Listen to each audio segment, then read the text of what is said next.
Hi everyone, this is Naveed.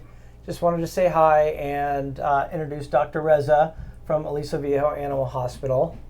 Hi Naveed, hi everyone. My name is Dr. Reza and I had the pleasure to serve Naveed and his family as a vet for the past few years. He has 3 cute dogs, Pablo, Gus, and Frankie, which I love all of them. But out of all, Gus is my favorite. You know that. Yeah,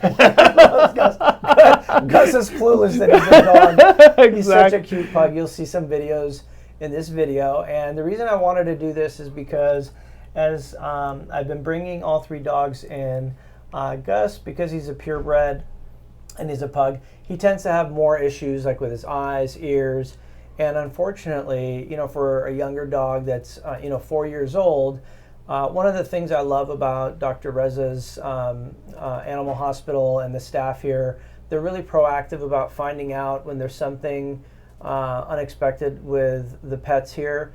And he found out that Gus, unfortunately, at this young age, had hip dysplasia, which I was surprised because, I had a Labrador Retriever, and that's something that they look for usually in larger dogs, kind of like Golden Retrievers, Doberman.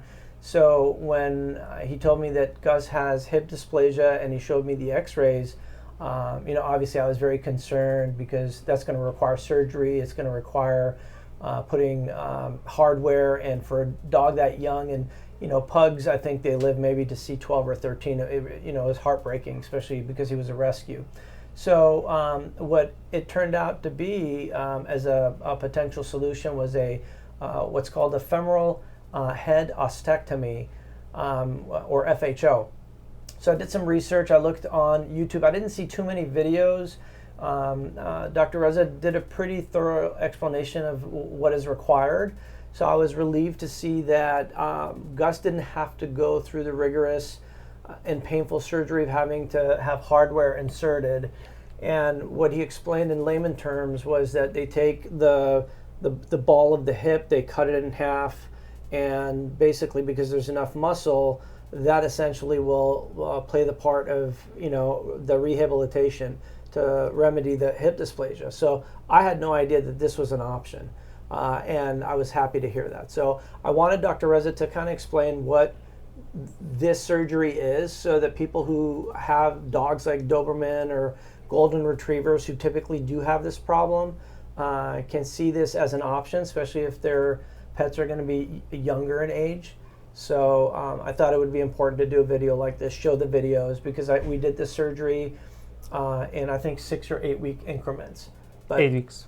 Yeah, 8 weeks. And what happened in my case, the recovery was different. So I was very concerned about the second surgery because Gus's recovery was not the same as the first. So I was really concerned about the outcome. But Dr. Reza was very patient, and he was very reassuring that, look, it's okay. This is typical. And so and there aren't any videos online to cover this. So I thought it was really it would have been helpful to me to relieve me of all of my stress and anxiety and concern. So I'm gonna hand it over to Dr. Reza, let him talk about some of this stuff, and hopefully it'll be helpful to you as well. Thank you, Naveed. Thank you.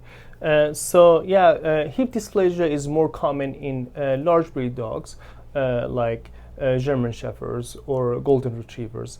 However, sometimes small breed and medium-sized breed dogs can also develop some type of hip dysplasia. This is mostly congenital. However, trauma can cause hip dysplasia. And practically, what hip dysplasia is, I would like to explain it better on a model. Do I have a good view of the model? Okay, perfect. So this is a healthy hip joint. Okay, this is the hip, and this is the femoral bone, which has a head attached to it. This head should go inside this socket, and I should have a good coverage of the head inside the socket. So, however, in dogs that they have hip dysplasia or subluxation issues, this head is staying out of the socket, or the socket is not completed. So in those cases, we won't have a good coverage of the femoral head, and what happens, it affects the biomechanic of the joints, and when these dogs walk, instead of the cartilage like slipping on the cartilage inside the joint, we'll have some bone-on-bone contact, which makes it very painful to walk. And if we don't take care of this issue at the young age, then they can develop arthritis like this. Arthritis is practically some new bone formation in a joint that is causing a lot of pain, reduced range of motion, and a lot of other issues that comes after that. So hip dysplasia, do you want me to explain everything in details? Yeah. Yeah, of course. Because, Gus was starting to have some issues when, we would take Gus, Pablo, and Frankie, I would take them on these walks about 2.5 to 3 miles every morning. And he seemed to be doing okay, but over time, he would stop walking. Yes. And I didn't understand why he was doing that, and it's exactly that was the issue. Exactly, yeah. That's the time that the bone is too inflamed or irritated. So hip dysplasia has many different levels, depending on how much is the coverage of the femoral head inside the socket. The cases are different. So some cases we can manage them with like laser therapy, joint supports, and those kind of things. That's for mild cases. However, for more severe cases like Gus, then the surgical treatment is going to be the best choice, because that will definitely affect their quality of life for future. Gus had bilateral hip dysplasia. We see some pets that have unilateral, which means one-sided. However, Gus had both sides problem, and then we did the surgeries in an increment of 8 weeks. We did this first surgery, gave it 8 weeks, and did the second surgery. Right. Yeah. Yeah. So we did the first one in September. In fact, it's been a little over a year since we did the first one, and then we did the second one in November. He's fully recovered since. We do take him out on the walks again, and he's doing great. The only unfortunate part now is because he's a pug, his breathing. So now what happens is he only walks halfway. I take a stroller with me, and I put him in the stroller to finish up the rest, and then he walks the rest of the way. But his hips are great. He runs around. He walks. Can you talk to me a little bit about the second surgery? And if you recall, he did have problems. He was kind of lame on them for a little bit. The second surgery recovery was different. Can you talk about that for others who are potentially looking at this surgery, and why that was, and how you fix that with some of the laser therapy and things like that? Yes, sure. So usually in these cases that we do bilateral surgeries for issues like hip dysplasia or ACL rupture, usually the recovery period for the first surgery is much faster than the second one, because they have a good healthy leg that is, they can put some weight on it, so they will put less pressure on the leg that actually the surgery was done on it, so the recovery is faster. However, when we do two surgeries back to back, the recovery time can be a little bit longer, because their body system is like not as strong as before, so they already went through surgery, they already compensated for that, so your body supply is not as good enough as before. So sometimes the second surgery takes a little bit longer. It's not in every case. However, I've seen it in like a handful of cases that the second surgery took longer for recovery. But the good thing is that as long as we do the procedure right and on the right time, which we'll talk about the good timing for it, and for good candidates, and we take a good care of the pets post-op, we always have good results. That surgery has great outcomes. Obviously, no surgery has 100% success. That's along the board. Like all surgeries might have complications, but the success rate with this surgery is pretty high. Okay, great. My last question about this is in comparison to having surgery so that you have to insert hardware into the dog for this type of surgery. At which point is it too late to do the FHO surgery and you have to actually do it with hardware? where would that be the? So the good thing about FHO surgery is that we do not put anything back after removing that joint. There is actually, after removing that joint from here, after cutting it, then the muscles, the cartilage, and the scar tissue that is forming after that will provide a good coverage. We call it pseudo joint, a false joint. Okay, and that joint will do the job without having any painful bone-to-bone contact. So they're going to feel very comfortable. There are other methods to fix this problem. There is an implant that we can place. However, usually when there is a foreign body inside the body, like something that does not belong to your body, there is always risks for post-op complications. Because what if your immune system starts reacting to it? A good thing with FHO surgery is that we don't need to place anything inside. And I think the best time for doing this surgery, FHO surgery, is when they're young, because they have enough muscle to compensate for that missing joint. And they recover really faster, and they adapt to the new method of life for walking much faster. One of the problems that I face with my hip dysplasia patients is that the owners wait too long.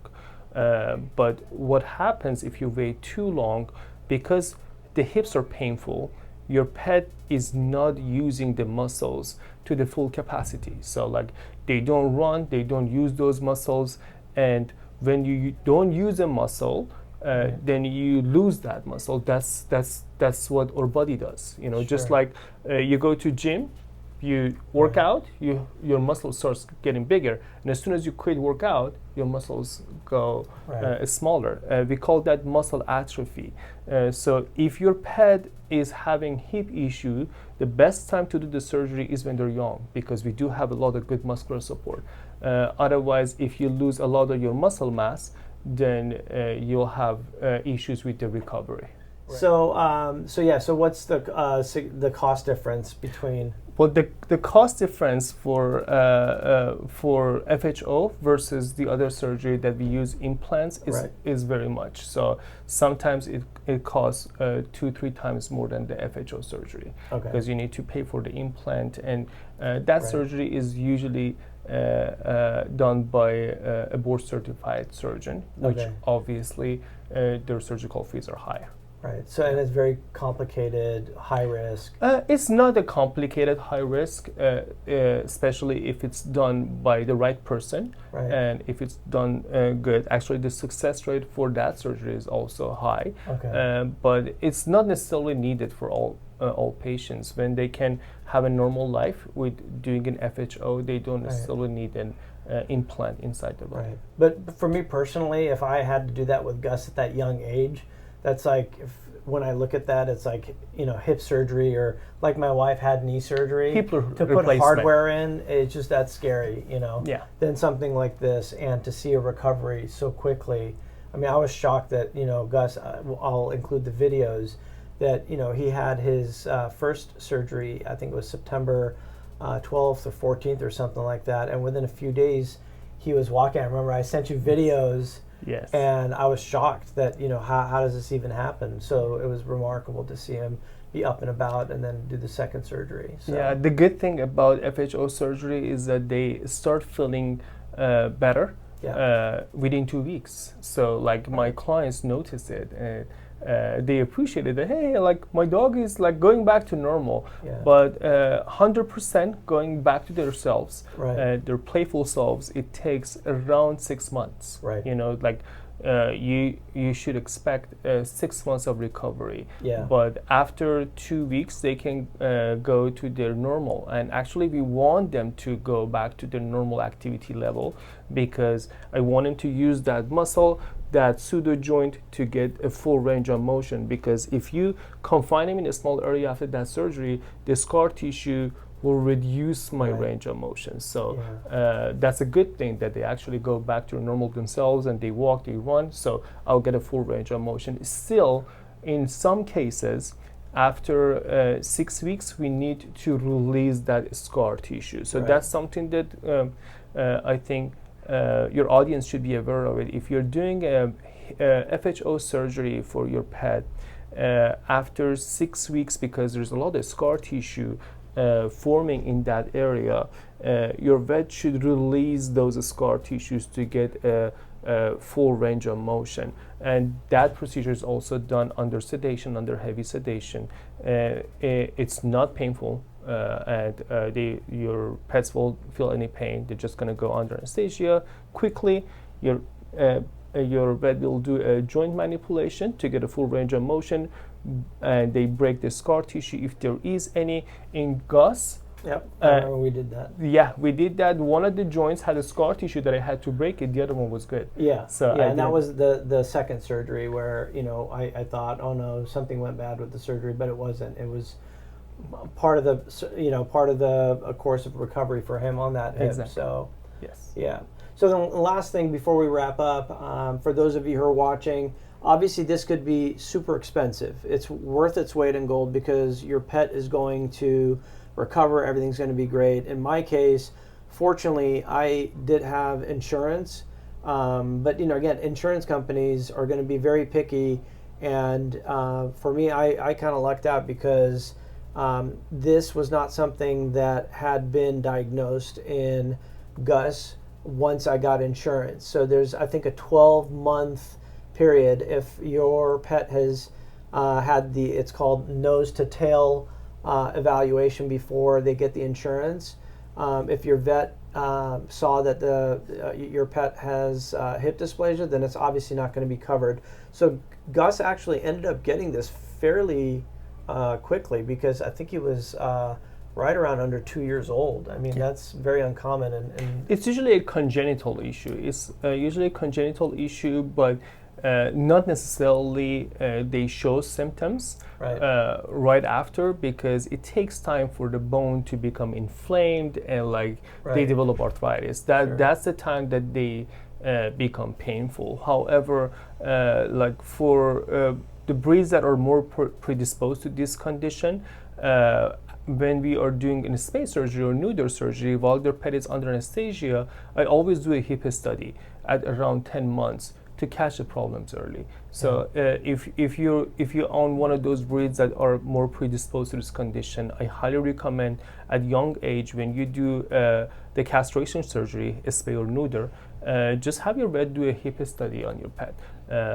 while they're under anesthesia. We'll explain X-rays in details more a little bit later, but that hip study has to be under anesthesia. So you might as well take advantage of your pet being under anesthesia for the castration surgery. Yep. And as Naveed explained, the insurance companies, they cover this surgery as long as the problem is not a pre-existing condition for your pet. So as long as your pet has not been diagnosed with that, then they will cover it. The 12 months you mentioned, it all depends on which insurance company. Right. They have different policies. They say some of them say 6 months, some of them say 12 months, and some of them say 18 months. So it all depends. So that's good to know. But yeah, so definitely look into those things. Again, I absolutely love Dr. Reza, his staff. The same here. I love you guys. Viejo Animal Hospital. You know, I've been a pet owner for well over 30 years, and I've seen many vets, and I have to say, you know, I'm so grateful to have them here. And my dogs absolutely love coming over here. They think it's like a supermarket, you know. They don't know it's the vet. Oh, we all love them. Like every time they're here, like everybody gets excited. And you know, they get a lot of attention here. Yeah. So anyway, I hope this has been helpful. I'm going to include videos so you kind of see the progression Gus has had. And if you have any comments or questions, just leave them below, and we'll hopefully be able to help you with those questions and comments. Thanks again. Thank you, guys. There's Gussie. Oh my gosh, look at him. Oh, Gussie. Hi, Gussie. He's still wagging his tail. Oh, I know. How are you? Here, do you want me to help you to the car? Yeah, I can, yeah. There we go. Oh, poor Gussie. Then I can get his meds? Yep, I got him right here. Oh, cool. Thanks. I'll go over them with you too. All right. Oh, look at your nice little car seat right here. Oh, poor Gussie. He's gonna sleep in bed with me tonight. There you go, buddy. Okay. Here's Gus the next morning. He's weight bearing on his leg and he's doing great. He's not in a lot of pain. He's wagging his tail. He just had his first serving of breakfast. He went poo. Come on, Gus, you want to get on your bed? What a good boy, yeah. Come on. We just took his bandage off, gave him his medicine. Yeah, pretty good. Good boy. How you doing? Did you have your pills with your bananas? Yeah, so he's doing great. Here's day 2. Gussie's walking really good. He's doing really well. Come on, Gussie, go lay in your bed. Go on, good boy. Lay in your bed. Lay in your bed. Come on, Gus. Lay Wow. in your bed. So, Aliso Viejo Animal Hospital, Dr. Reza, and I forget who the other surgeon's name is, but they did a great job. Gus is doing great on day 2. Come on. There you go. Good boy. Look at, he puts weight on it. This is amazing. So, excellent. How you doing, Gussie? Excellent. He's eating his food. He's drinking. He is doing terrific. He's on task to be on his recovery. He's on task and he is going to be recovering as planned. Here's day 5, FHO. With Gus, he just ate his morning. Oh, look at him. He's actually, oh my goodness. Look what he does for turkey. Look who can walk fast. Well, that wasn't a Look walk. who That was can kind of a walk run. fast. Do you want a little bit of turkey? Oh, look at all of them. So you could see on day 5, he actually became hopping along pretty good. Wow, that's pretty remarkable. Excellent work, Aliso Viejo Animal Hospital. Look at that. Yep. What a great job. Awesome. That's What do you think, Gussie? You doing good? Medical care. Yep. Awesome. He's healing great. There's his scar. He's doing really good. He's going to go in about a week to get that done. He hops a little bit, but overall he's doing great. Here's day 6. Gus is out. He's doing a little bit of running. Come on, Gussie, let's go. Frankie, hey, get back here. Frankie and Over Pablo here. are Over here. doing a little running. Come on, Gussie, let's go.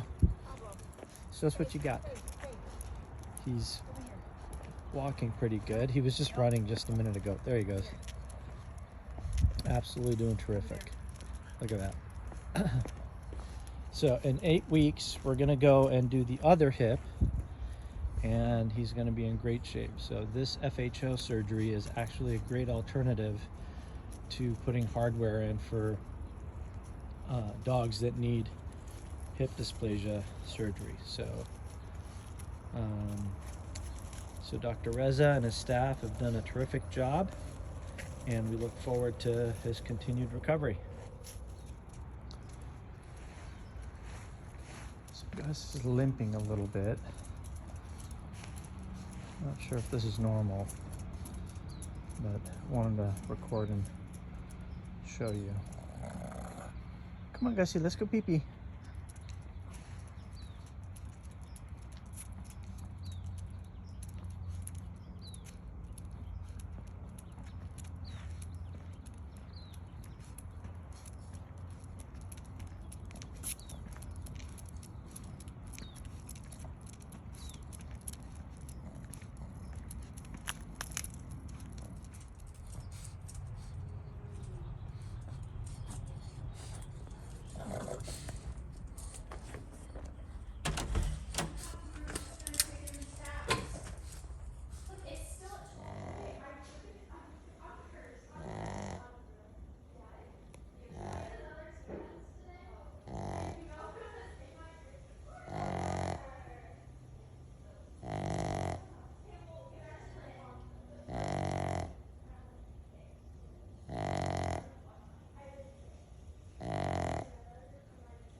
on, Gussie. Come on.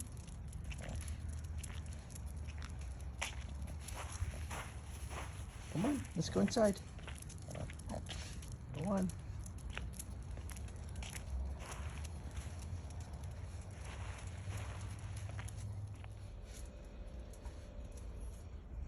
Hop up. Come on, let's go.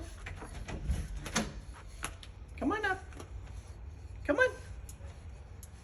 Good boy. You can do it. Good boy.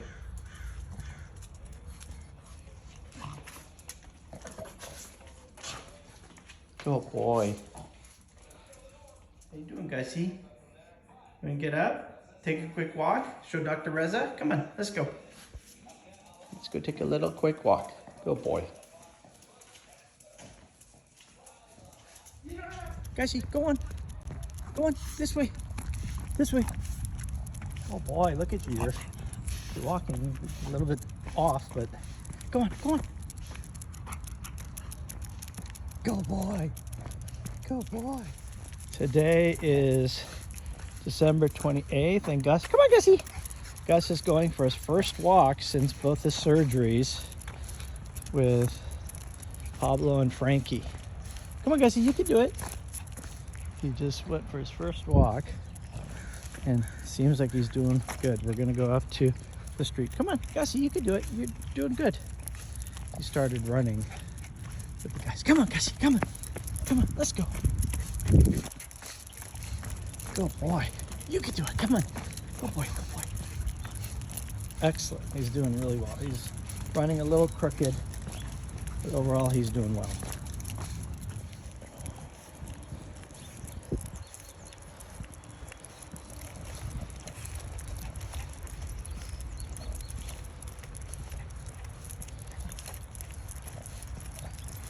Good boy, Gus.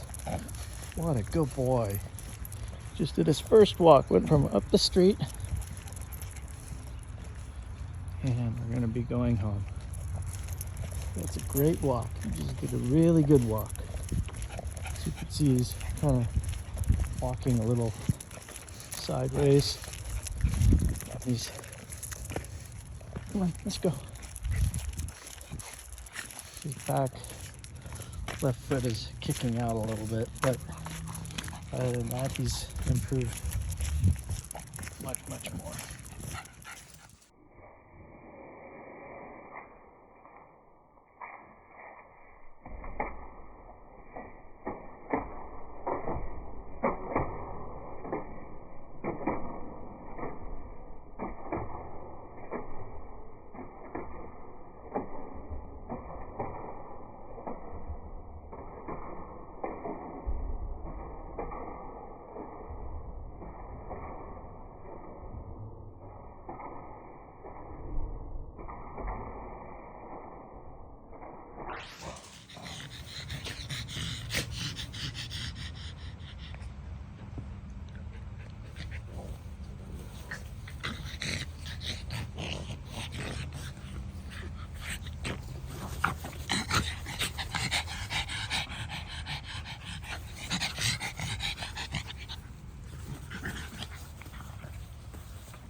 You guys ready to go inside? Okay, let's go inside. Let's go inside. Go, boy. Let's go inside. Let's go inside. Go inside. Let's go inside. Hi, everyone. I just wanted to wrap up the video. Oh, look who's coming.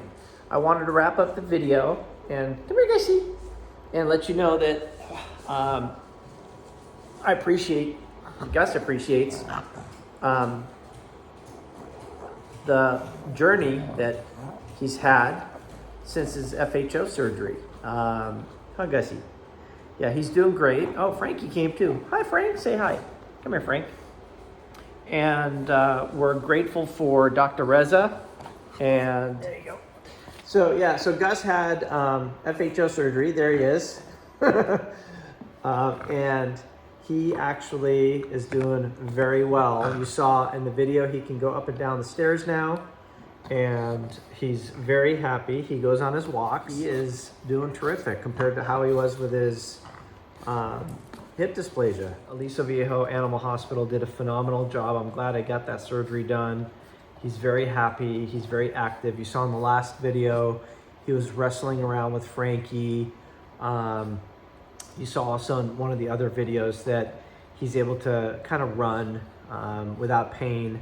So he's doing terrific. And for the rest of his life, he's not going to have that excruciating pain that he used to have when he would go on those walks at an early age. I mean, he's a 4-year-old pug. He shouldn't be having pain like that. So if you are having a dog who is in pain because of hip dysplasia, I would highly suggest looking into this. Hopefully this video has been helpful. Again, if you have any questions, leave them in the comments below. And if there's something that I may have missed, let me know.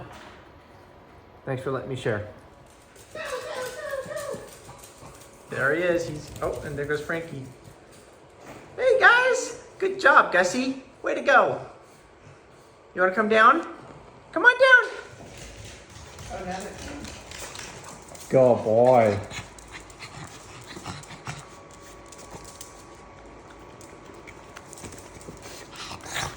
Gussie, sit. Gussie, sit. Good boy, sit. Nope. Good boy, sit. What do you say? Do you say, thank you, Dr. Reza. You did a good surgery, Dr. Reza. What do you say, Gussie? Gussie. Gussie, what's your favorite word? Banana? Do you remember? Banana?